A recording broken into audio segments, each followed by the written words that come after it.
Good morning. I realize that I do not look anything like the picture in the program. As you know, being in security ages you. I've been at this for about 8 months. Yeah, eight months, and look at me now. No, actually, I am very, very happy to be here in London again. I lived here 20 years ago. I was brought in to work on the security aspects of the merger between Swiss Bank Corporation and S.G. Warburg's, if there are any of you who remember that. And you never really take full advantage in hindsight of being in a place like London until you've left. So I'm very happy to be back here again. Having everyone ask me, "You're not from here, are you?" And having all the wonderful food, and the people are very uniformly nice, especially in the security community here. Everybody's really some of the nicest people that I've ever met. And don't tell the people in this. Wait, this is being recorded by Tripwire, isn't it? Oh, crap.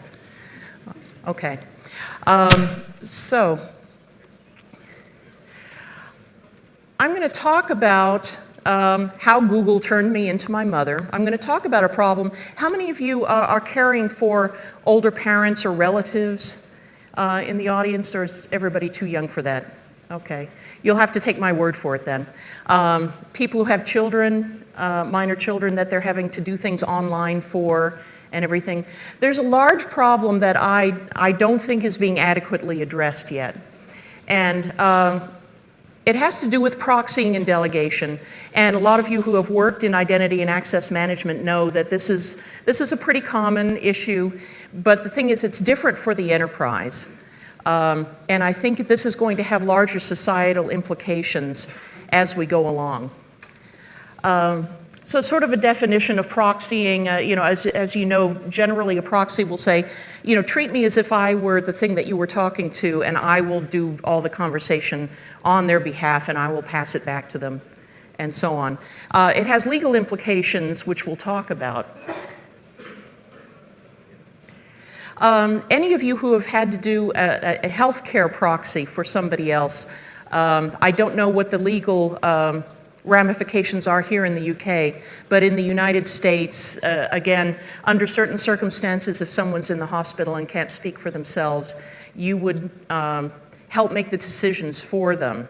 And those are some, well, obviously, they have life-changing ramifications for those sorts of decisions that you make for them. And durable power of attorney, again, forgive me, I don't know what the legal terms here are in the UK. But generally, you can administer the assets of a person on their behalf, whether it's real estate transactions or managing their bank accounts, signing legal documents on their behalf, and so on. Now, in the United States in general, there are two ways that this document can take effect, either immediately, as soon as the person signs it, or upon incapacitation.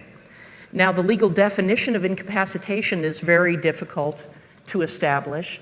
And incapacitation isn't always just being unconscious in a hospital or whatever, especially as they're aging. Seniors in particular tend to have waxing and waning cognitive abilities. Some days they will be very on top of things. Other days, especially if they get a fever or any sort of thing, they enter a state that's the medical profession calls delirium, where it's, they may have trouble communicating, having trouble putting a sentence together, they're not sure where they are, they're disoriented. It's not dementia, which is a much more long-term gradual thing, but it can look just like dementia. And so, in fact, one of the classic signs that EMTs look for if they're called to a house and there's a senior citizen, especially a woman who is, not communicative, is very out of it, they suspect a urinary tract infection, because those are very asymptomatic for older people, but it immediately results in them just being completely out of it.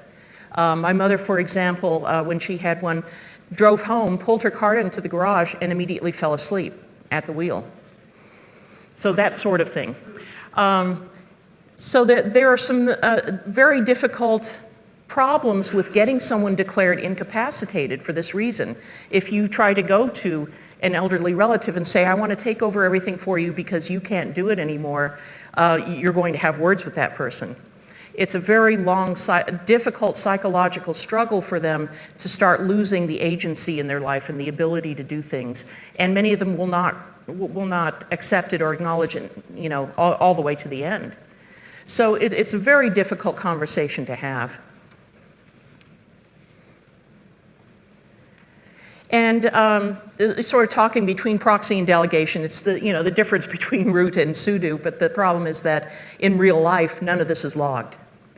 When you take this over on behalf of somebody else, it's on you to be financially responsible, to be very clear, document everything that you're doing on their behalf, withdrawals you're making from their bank account, bills that you're paying. Especially if you're reimbursing yourself, you have to have a very clear documentation trail as to why you're doing it.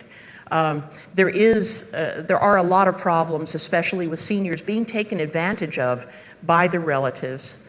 My half-sister-in-law's father had all of his assets taken by one of her half-siblings when he became, to some extent, incapacitated, and the bank accounts were emptied, and those funds will never be recovered. So you have to care a lot about that, too, when people are at that very vulnerable stage of their lives. This is a depressing talk, isn't it? I'm sorry.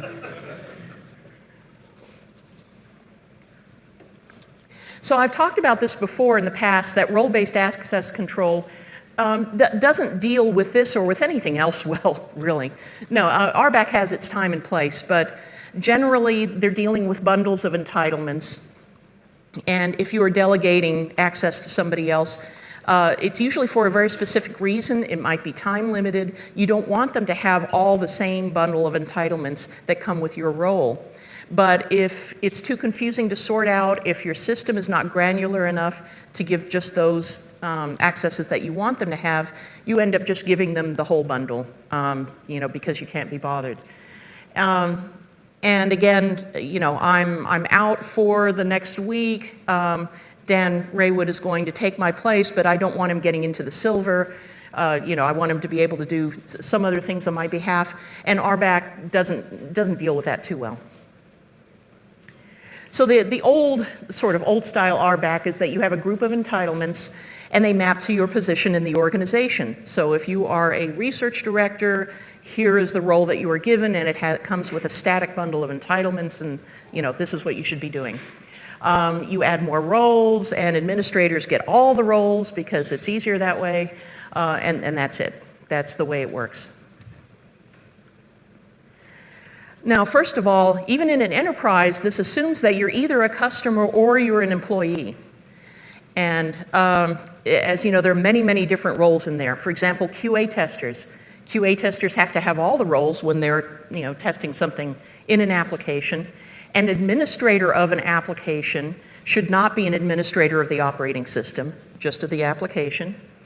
It doesn't reflect different axes of governance. You are doing this on behalf of this department, you're doing this on behalf of an external customer or another agency. This is particularly difficult and complicated in the public sector for government because your citizens are not your customers. They usually don't want to do business with you. They have to. And they may be using roles themselves in dealing with you. For example, it's time for the monthly reporting. I don't really feel like logging in and doing this. Can you do this? Here's the password. Which is another reason why two-factor authentication doesn't necessarily work that well, because they'll just hand over the token and say, can you log in and do the reporting to the state? Thank you. And it doesn't support context switching. And I'll show you what I mean. First of all, if you're working for more than one organization or department, when I worked for the state of Texas for the education agency, we had many teachers, for example, who they moonlighted for more than one school district.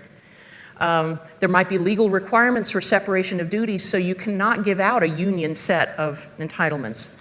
You may be working on behalf of one insurance broker, and then you have to log back out and log back in on behalf of the other insurance broker to do that work. So these sorts of things are just not, in general, not handled very well.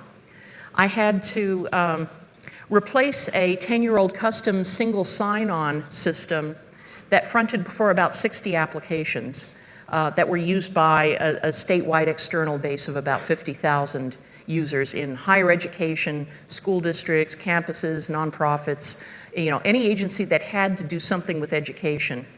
So I had to try to migrate that to Tivoli. And I can tell you, I made the IBM engineers cry because there was just so much complexity in the business rules that had to be built in, and it was a multi-year-long project. So let's talk about context plus governance. There is usually an identity authority who says, yes, I've looked at your picture ID and I can vouch for you that you are who you say you are. But you also need an access authority, somebody who is responsible for the data that you're going to access and has to give their permission for you to access it, which is not the identity authority. This is where you end up with long forms with multiple signatures on it because everyone has a particular area of governance that they are responsible for administering, and they have to sign off on your access.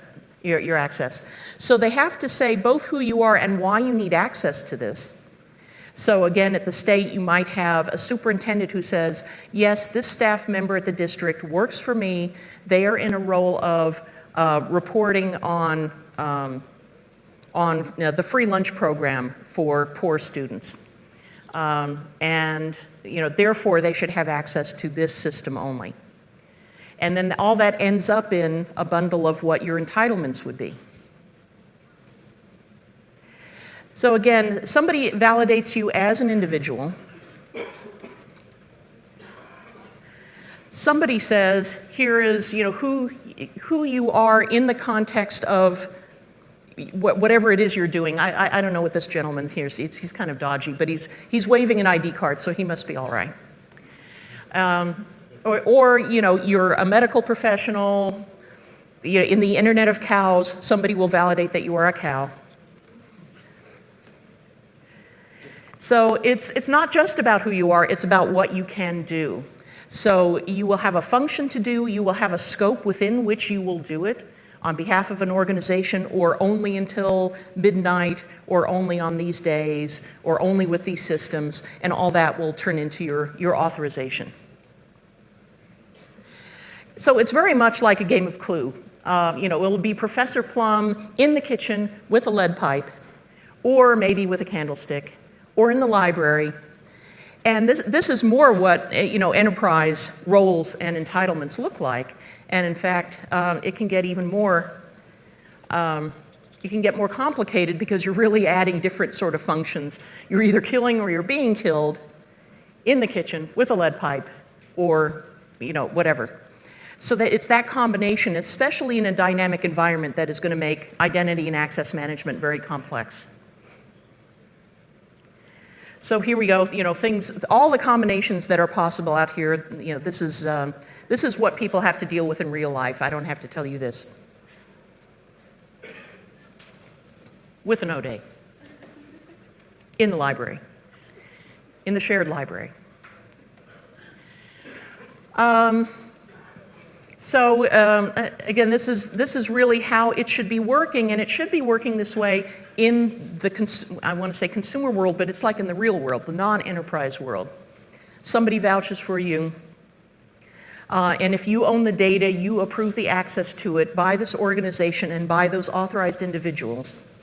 And by the way, this is another reason why full federation doesn't always take on, because a lot of organizations won't just accept somebody else's word that they have an employee who needs access to the data. For legal reasons, they still have to have the final step of approval. And again, this can lead to a lot of creative solutions, especially in applications.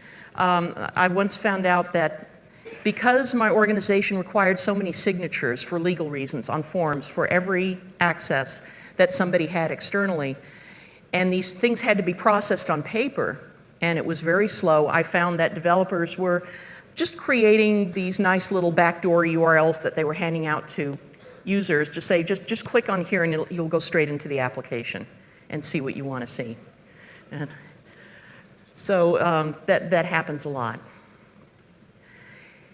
You are a bunch of these things, a bunch of these roles, a parent, an administrator, a customer, a subscriber, and you could be all of these things at different times, and the functions and the scope are different. Another really big problem that we have in the enterprise today is it used to be in the past that enterprises used a completely different set of software from what you would use personally. I mean, nobody uses an ERP system for fun, right? If you do, raise your hand, and we'll stage an intervention. But nowadays, you may be using Google Docs, you may be using Dropbox. There's so many different types of software that you can be using at any given time, either on your own behalf or behalf of the organization, from the same device during the day. And the implication of this for the enterprise is that they cannot tell what data is business data anymore. They can't tell by which application created it, which device it was created on, where it's being stored, in which format, where the user was when it was created, what time of day. None of that matters anymore. What matters is the actual content of the data. And you have to look at it very closely to say, does this belong to us? Is this part of the e-discovery? Do we have to go look at everything that this user has ever touched because they may have something that's responsive to this request? This is why things have gotten, to the state that they are in now. So let's talk about consumers, or normal people, as we may call them. One example is minor children. I don't know what sort of arrangements you have here, again, in the UK, but for my prescription insurance provider informed me that as soon as my oldest child turned 13, he would need to have his own login into the online system, and he would need to give me permission to manage his prescriptions for him. And I'm not sure why it was 13. I don't know if there was some sort of, anyway. Something very strange. Then there are incapacitated adults. Now, you may be hit by a bus, or it may be a periodic illness. You could be on really good pain pills. I know that has happened to me. I've actually written reports under the influence. If you read some of them, you may be able to tell which ones those were. But assuming this role takes a lot of time and bureaucracy. I know someone gave a talk at, I think it was BSides Atlanta, about how somebody, a spouse suddenly passed away and they just could not get access to their accounts, even though it was an emergency. So think about this for a minute. If you walked out of here and you were hit by a bus, who would pay your bills for you, and how would they do it? How would they have access to it? So going to the official route, you have to be able to prove that this person is incapacitated. Just saying that they're in hospital, well, how long will they be in hospital? Oh, I don't know. 2 weeks, 4 weeks? Well, you don't need to take it over. Well, yes, there are bills that are due tomorrow. It's a lot of bureaucracy. And then, as I mentioned, convincing somebody else that they're incapacitated, especially as they get older, it can destroy your relationship. It's just horrible. Nobody wants to do this. So as I mentioned, they said, your 13-year-old has to have his own account, and he has to give you permission to administer his prescriptions for him. And I said, okay. So I created a second account for my 13-year-old with one of my other email addresses, because I knew they would check to see if they were unique. So I used a second email address, gave myself permission, went back to work. Obviously, this was not in the spirit, that they had set this up in, but they really did not have a good answer. And the only authentication that was done is demographic data. And, I'm the mother. Of course I know when he was born and, all these other things. I forget what they were asking for. But just that level of knowledge, I could do everything online and nobody was the wiser.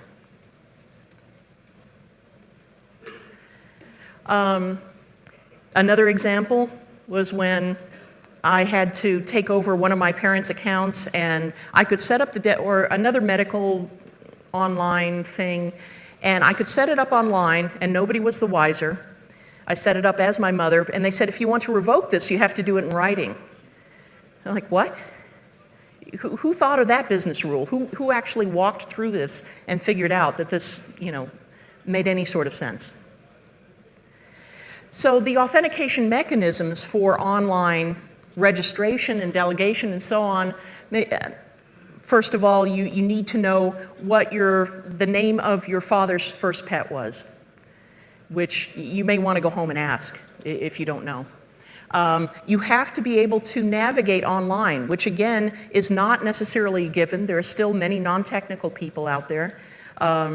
Or even if they could at some point, maybe they can't navigate anymore now. So they can't set up the delegation for you anymore. If they could, they wouldn't need it.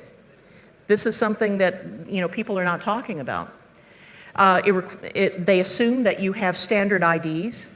As people age in the United States, especially if they can't drive anymore, they won't have a driver's license. It's too difficult for them to get someplace to renew that driver's license.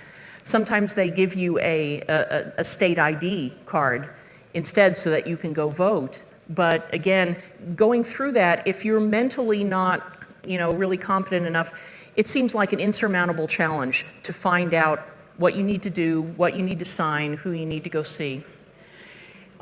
They always assume that if you have a different email address, you're a different person, which is pretty silly.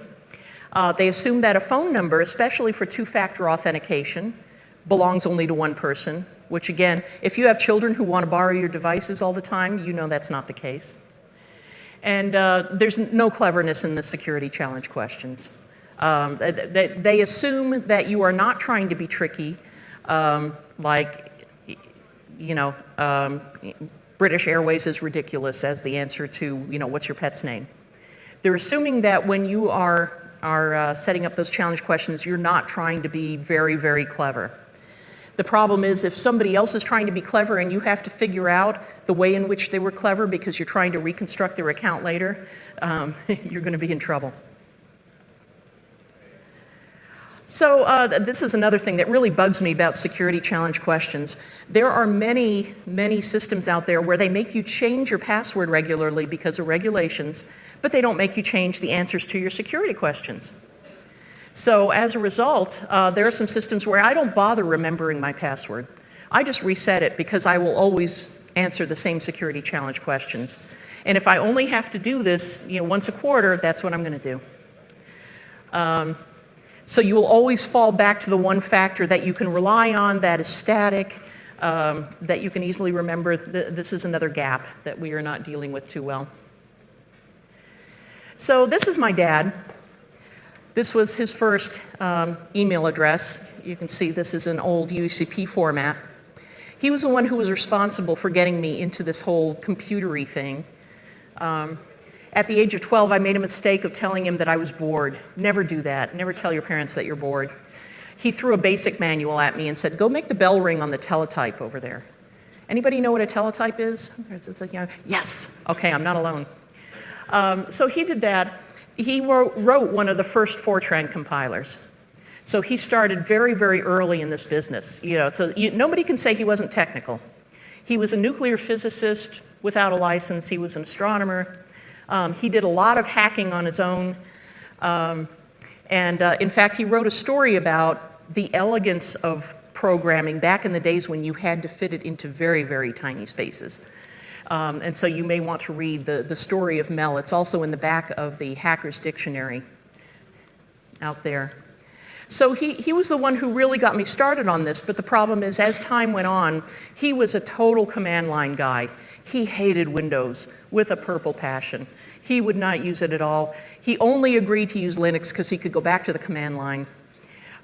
So there got to be a point, especially as online things got more complicated, that he just did not want to deal with them anymore. He was, kind of mentally stuck in the 80s, maybe the early 90s. So even for somebody like him who had been in on the ground floor, things have moved to the point where he could not, really keep up anymore. So it's a really good thing he didn't believe in security. because when he had his stroke, I had to, he was the one who was paying the bills. I had to break into his banking accounts. And by that time, he was too out of it to be able to help me. Luckily, he had cached his Gmail password.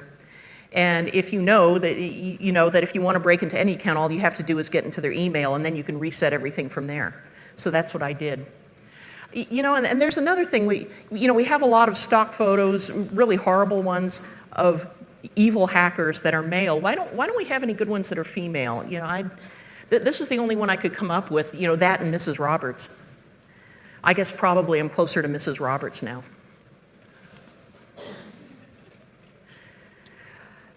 So I had to break into all of his accounts. And if I had tried to do this, can you imagine me going to Google and saying, well, my father has had a stroke. Yes, he can speak. No, he really can't tell me how to log in anymore.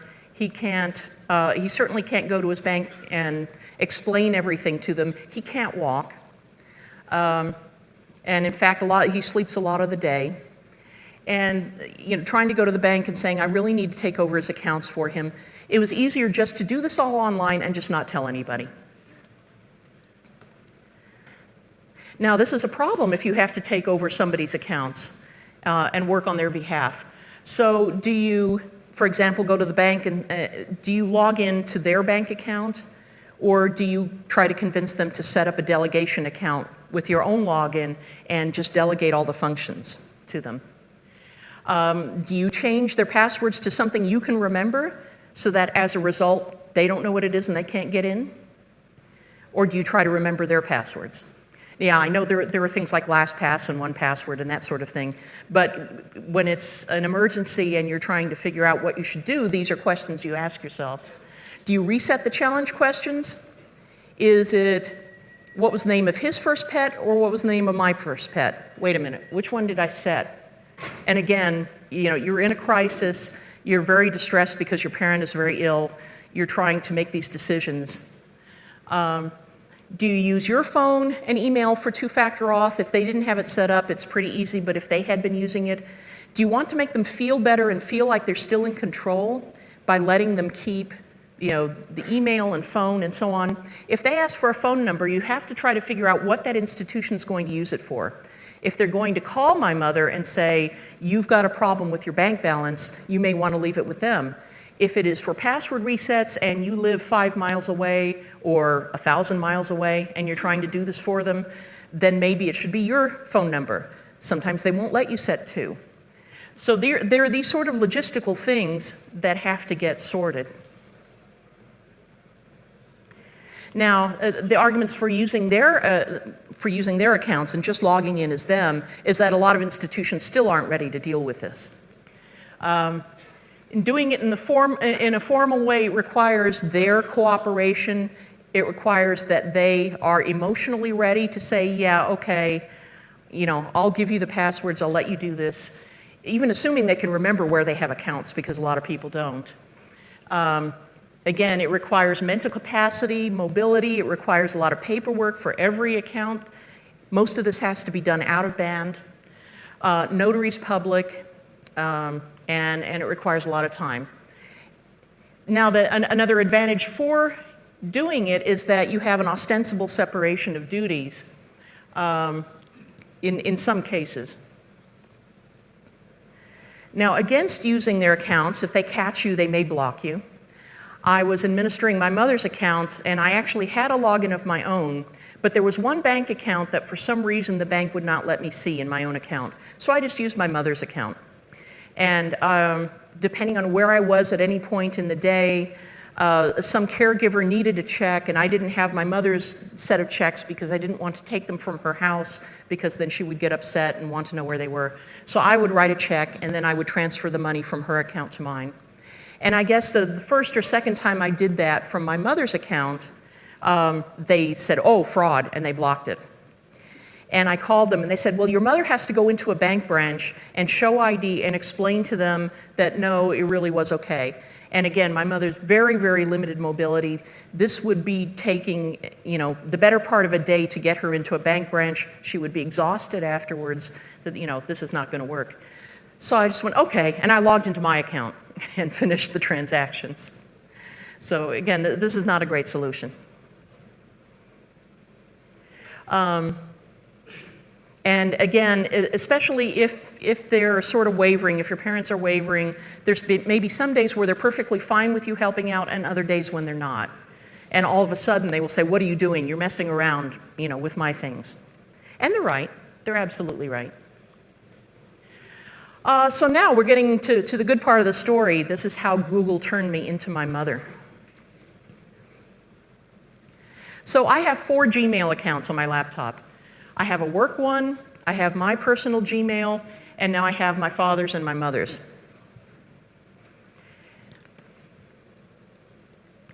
So what happened was when I was going through and setting these up and turning on two-factor auth, because again, my father did not believe in security, and doing all this, I happened to put in my personal address and added it to my mother's Gmail account as an alternate email address. And then I forgot about it because I was doing a lot of different things. What happened was I started getting email addressed to me, wendy@nather.com, except they had my mother's real name attached to it. And that was really creepy. I joined the board of a nonprofit organization. They added me to their mailing list, and suddenly it was coming to me under my mother's name, but to my personal address. And I thought, what is this? What's going on here? And it was anybody who used Gmail at all. And I found out what actually happens is that Gmail will very helpfully add the primary account holder's name to whatever alternate address you're emailing. Now, why is this a problem? Let's say you're Superman and you're setting up gmail.com and you're setting up an alt email. Anybody now who uses Gmail who emails clark@kent.com, even as they're composing it, Gmail will say, oh, you mean Superman. So this is kind of a problem. So I reported this to Google, and they said, no, this is functioning as intended. So I was like, okay, all right. You don't mind if I talk about this then? Oh, no, that's fine. Okay, that's good. So how do we deal with this? The problem is that, especially if you add a delegation account to anything that's very important, finances or school logins or everything, if you imagine everything that you are doing in your digital life and having to delegate somebody else to help out with this, first of all, adding another set of credentials doubles the attack surface right there. It's bad enough that your mother's account could get hacked, especially if she doesn't choose a great password, or he doesn't believe in security, as my dad didn't. How do you monitor for fraud properly? How do you tell the difference between me reimbursing myself into my bank account because I was writing checks for my mother, as opposed to I'm draining her account dry? And again, a lot of banks have not sorted this out yet. They are still thinking only about external attackers, and they're looking for those patterns of fraud. They're not looking at, Wendy Nather has the same last name, has a delegation account. If we set up the delegation account, maybe this is okay, for what she's doing. How does revocation work? If they're no longer in a state where they are able to manage their own affairs, how can they revoke this? We don't have a good mechanism for that. If it's out of band, it's too onerous for somebody who's disabled, especially if they're cognitively impaired. So they really don't have any protections themselves if they want to do that. So these are societal problems, and this is going to get worse as the baby boomer generation ages, because right now everybody assumes that, these older people, they don't have accounts anyway, they don't know what they're doing, but everybody in the boomer generation is living the digital high life. You are all living the digital high life. We need to talk about this. So I hate presenting problems without recommendations. So I'm just going to throw a few out here, but I think it would be worth having a great discussion if you guys run out of things to talk about out there over the Club Mate. First of all, wherever possible in your life right now, go get those pieces of paper. When I had the discussion with my attorney, I went out, after this, and I gave a durable power of attorney to my husband, and I said I wanted it with immediate effect. And my attorney said, "Are you sure you want to do that?" And I said, "Well, if I'm going to trust him then, when I'm incapacitated, I'm going to trust him now. So I recommend you do that," because it's much easier once I got this for my father to say, "Do you want me to just take care of this one thing for you today?" And he'd say yes, and I would go do that. It wasn't a binary thing. It wasn't you can't do this anymore, I'm going to do this for you, because that's what they will resist. "Do you want me to just help you out?" "Sure." That's great. That's the conversation you can be having. And then just, put it this way. If you needed me to pay the bills for you, how would I go about doing that? Should we just set this up now just in case? This is a much better conversation than saying, "Here's a legal document saying you're incapacitated." You really don't want to do that. So do this in your own life, but what we really need are standardization in online systems around these sorts of roles, these dynamic roles, temporary roles, personal proxies and delegates, both for minors and for people in their majority who are temporarily incapacitated, who are periodically incapacitated, or who are suddenly and irrevocably incapacitated. We need better integration of digital and legal and physical world authentication. We need ones that take better, that acknowledge better the very complex issues around people who are disabled, people who are economically disadvantaged and have no transport, especially in the United States, that have no transport to go to these offices or can't afford to take time off work to get these sort of legal documents executed. They also cost money in a lot of cases. And we really need identity authorities that operate in the rest of the normal world that can help vouch for these sorts of roles.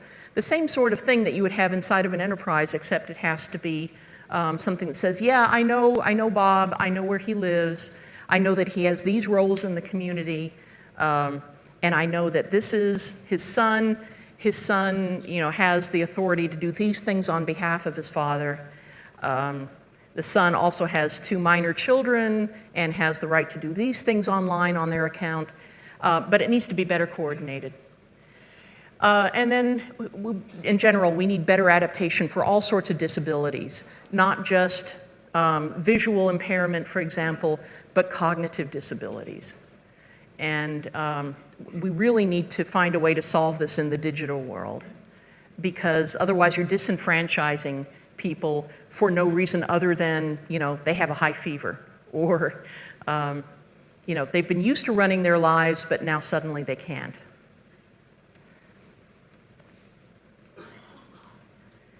And then ultimately, if I had all the free time in the world, I would be setting up some sort of service that would help mediate these things, help choose the right digital and online solutions for people at different stages of life, different stages of technical knowledge, ability, awareness, circumstances, relationships, and so on, because somebody needs to help sort this out.